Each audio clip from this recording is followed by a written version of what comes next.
ශාකයක් දිහා බැලුවම පියන තියෙන්නේ හරිම නිසල බවක් නේද?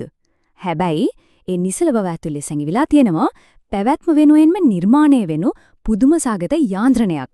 ඉතින් අද අපි කතා කරන්න යන්නේ ශාකවලට නොනැසී ලොකුවට වර්ධනය වෙන ඉඩ සලසන ඒ ඇතුලේ හැංගිලා තියෙන ඉංජිනේරු තාක්ෂණය ගැනයි. ඔන්න ඔය ප්‍රශ්නෙට තමයි අපි අද උත්තර හොයන්න යන්නේ. අපි එහෙනම් කිමිදමු මේ නිහඬ ජීවීන්ගේ විස්මිත අභ්‍යන්තර ලෝකයට ඔවුන්ගේ පැවැත්මේ රහස් හොයාගෙන යන්න. හොඳයි.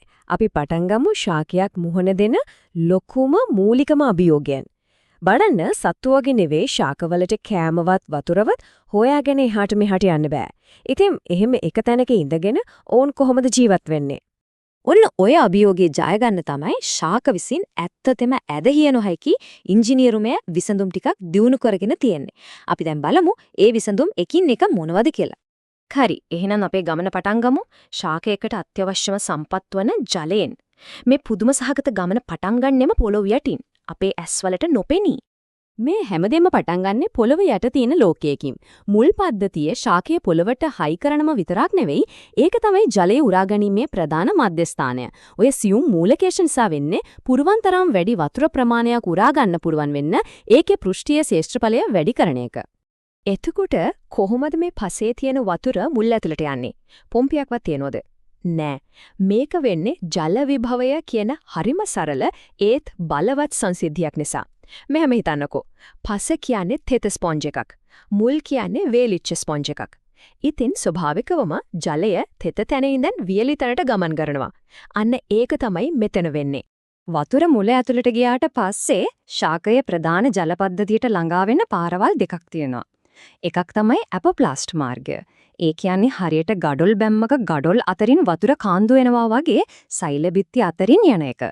අනෙක් මාර්ගය තමයි සිම්ප්ලාස්ට් මාර්ගය. ඒකදී ජලය එක සෛලයකින් අනෙක් සෛලයට, ඒ කියන්නේ සෛල ඇතුළෙන්ම ගමන් කරනවා. හරි. දැන් වතුර තියෙන්නේ මුල්වල. හැබැයි දැන් තමයි නියම අභියෝගය එන්නේ. ශාකය කොහොමද ඒ වතුර ගුරුත්වාකර්ෂණයට විරුද්ධව උඩටම අරන් යන්නේ? හිතන්නකෝ අඩි 100 ගාණක් කුස යෝධ ගහක් ගන්න. ඒ ගහේ උඩම තියෙන කොළේට වතුර යන්නේ කොහොමද? මේක තමයි ස්වභාව දහමේ තියෙන පුදුමම ඉංජිනේරු නිර්මාණයක්. ඒ වගේම ඒ ක්‍රියාත්මක වෙන්නේත් අපි ගොඩක් වෙලාවට හිතන විදිහටත් නෙවෙයි. ඔන්න උත්තරේ රැඳිලා තියෙන්නේ ශාකයේ අභ්‍යන්තර අධිවේගී මාර්ගය තුලයි. ඒ තමයි ජලවාහිනී පද්ධතිය, එහෙමත් නැත්නම් සෛලම් එක. මේක හරියට ලොකු ගොඩනැගිල්ලක තියෙන වතුරබට පද්ධතියක් වගේ. ජලය උඩටම ගෙනියන්නම නිර්මාණය වුණු සියුම් නල ජාලයක්. හැබැයි මෙන්න පුදුම හිතෙන කාරණේ. මේ මුළු ක්‍රියාවලියටම බලය දෙන්නේ මුල් වලින් නෙමෙයි. බලය එන්නේ උඩින්. ඒ කියන්නේ ශාකයේ පත්‍ර වලින් සහ හිරු එළියෙන්. මේක හරියට අපි ස්ට්‍රෝ එකකින් බීම එකක් බොනවා වගේ දෙයක්. හිතන්නකෝ ශාක පත්‍රවල තියෙන පුංචි පුංචි සිදුරු වලින් ජලය වාෂ්ප වෙනවා. එතකොට ඒකෙන් උඩට අදින බලයක්, එහෙම නැත්නම් ආතතියක් හැදෙනවා.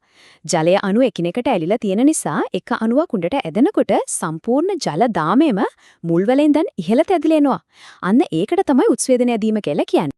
හරි, දැන් වතුර පත්‍රවලට ඇවිල්ලා තියෙන්නේ. ඉතින් මේ ඔක්කොම කරේ මොකටද? මේ මුළු ගමනේම අරමුණ තමයි ශක්තිය හදන එක. ශාකයක පත්‍ර කියන්නේ ඇත්තටම සූර්ය බලයෙන් වැඩ කරන පුංචි ආහාර කර්මාන්ත ශාලාව වගේ. අපි මේ කර්මාන්ත ශාලාව ඇතුළට පොඩ්ඩක් එබිලා බැලුවොත් අපිට දකින්න ලැබෙන්නේ හරිම සංකීර්ණ යාන්ත්‍රණයක්. හරිතලව කියලා පුංචි කොටස් වලින් පිරුණු සෛල, ඒ වගේම වායු හෝමාරුවට අත්‍යවශ්‍ය සියුම් සිදුරු මේ හැමදේම මෙතන තියෙනවා. ප්‍රභා සංශ්ලේෂණය කියන මේ ආහාර හදන ක්‍රියාවලියට ප්‍රධාන අමුද්‍රව්‍ය තුනයි අවශ්‍ය. ජලවාහිනී වලින් එන ජලය, වාතයෙන් ගන්න කාබන් ඩයොක්සයිඩ් සහ ඇත්ත වශයෙන්ම හිරු එළිය. මේ ටික එකතු වුණාම ශාකයේ ඉන්ධනය වෙන සීනි, ඒ කියන්නේ ආහාර නිපද වෙලවා. හරි. කර්මාන්ත ශාලාවේ දැන් කෑම හැදුවා. හැබැයි තව ප්‍රශ්නයක් තියෙනවා. මේ හදපු කෑම මුළු ශාකයේටම, ඒ කියන්නේ මුල් වලට, මල් වලට හැම තැනටම බෙදන්නේ කොහොමද? ඔන්න එතනදි තමයි ශාකයේ අර අධිවේගී මාර්ගයේ දෙවඩි පාර පාවිච්චි වෙන්නේ. ඒ තමයි පටක පෝෂණීය පද්ධතිය, එහෙමත් නැත්නම් ෆ්ලෝයම් එක. මතකනේ ජලවාහිනී වලින් ජලය ගෙනිච්ච උඩට විතරයි ඒක එක පැත්තකට යන පාරක්. ඒත් පටක පෝෂණීය පද්ධතියට පුළුවන් ආහාර, ඒ කියන්නේ සීනි පත්‍රවල ඉඳන් අවශ්‍ය ඕනෑම තැනකට උඩට හරි පල්ලෙහාට හරි ගෙරයන්න. ඒක දෙපැත්තටම යන බෙදා හැරීමේ සේවාවක් වගේ. ඉතින් බලන්න ශාකයක් කියන්නේ නිකන් ජීවියෙක් නෙවෙයි. ඒක ඇත්තටම අපේ මුළු ග්‍රහලෝකයේතම බලය දෙන නිහඬව වැඩ කරන පුදුම ඉංජිනේරු නිර්මාණයක්. අපි වටපිට බැලුවොත් සෝභා දහම තුල තවත් මොන වගේ ඇදහිය නොහැකි ඉංජිනේරුමය ආශ්චර්යයන් සොයා ගැනීමක් බලාපොරොත්තු වෙන් සැඟවී ඇත.